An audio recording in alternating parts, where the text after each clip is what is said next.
Hello aspirants, welcome to the channel, your UPSC notes. I hope you all are doing great with your preparations. Let us start. Today's topic I've got a geography topic where I will let you know about characteristics of the body waves. तो body waves क्या होती हैं?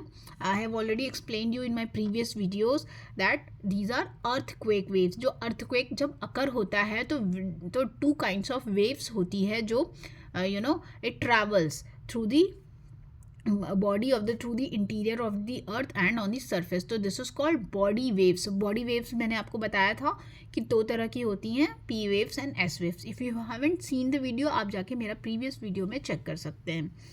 तो body waves तो यहाँ पे हम दोनों वेव्स की बात करेंगे, दोनों टाइप्स की बात करेंगे, पी वेव्स और एस वेव्स. जो दोनों बॉडी वेव्स होती हैं वो उसकी कैरेक्टरिस्टिक्स क्या होती हैं. The first characteristics is both waves change the speed with change in density. what does it mean?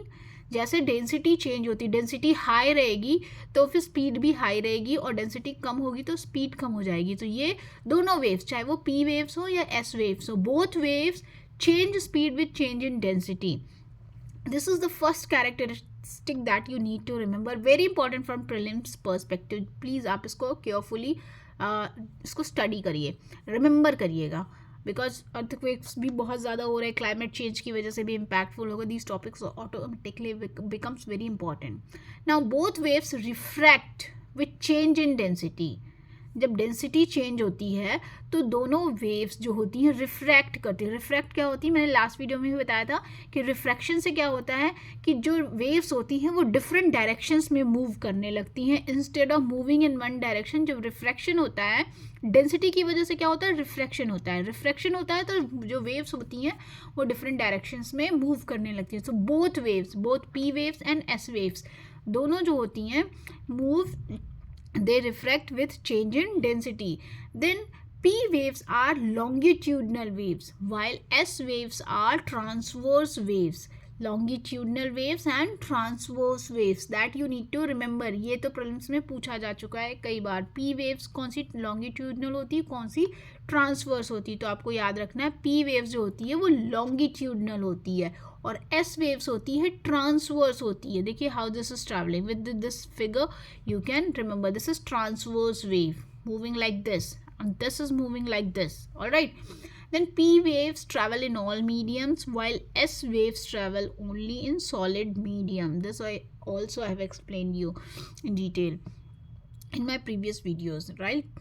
Then P waves travel faster than S waves for obvious reason. क्यों? क्योंकि जब वो सारे मीडियम में जो चल रहा है, जो गाड़ी सारे रोड पे चलेगी, चाहे वो कच्ची हो, पक्की हो, कैसी भी हो, तो वो तो जल्दी पहुंचेगी. और जो सिर्फ जो पक्के रोड पे, अच्छे रोड पे चल पाएगी, वो तो फिर पक्का रोड ही ढूंढेगी ना. वहाँ जब वो मिलेगा तभी वो चलेगी, उसकी स्पीड ऑटोमेटिकली कम हो जाएगी. तो फॉर दैट रीज़न जो पी वेव सारे मीडियम में ट्रैवल कर लेती है तो उसकी स्पीड ज़्यादा होती है. और एस वेव जो होती है सिर्फ सॉलिड मीडियम में ट्रैवल करती है, इसलिए उसकी स्पीड कम होती है.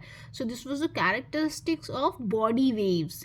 बॉडी वेव्स मतलब जो अर्थक्वेक की, जो अर्थ की बॉडी में ट्रैवल करती हैं. ये सरफेस वेव्स की कैरेक्टरिस्टिक नहीं है, इसको माइंड में आप रखिएगा. सरफेस वेव्स आर डिफरेंट, मैंने आपको प्रीवियस वीडियो में एक्सप्लेन किया है. So this is all for this video. इसका अर्थक्वेक से रिलेटेड जो फर्दर, जो वेव से रिलेटेड फर्दर टॉपिक है वो मैं आपको नेक्स्ट वीडियो में एक्सप्लेन कर दूंगी ताकि ये वीडियो ज़्यादा लंबी नहीं हो जाए. Please like, share and subscribe. This will really mean a lot. Thank you. Bye bye. Love you all.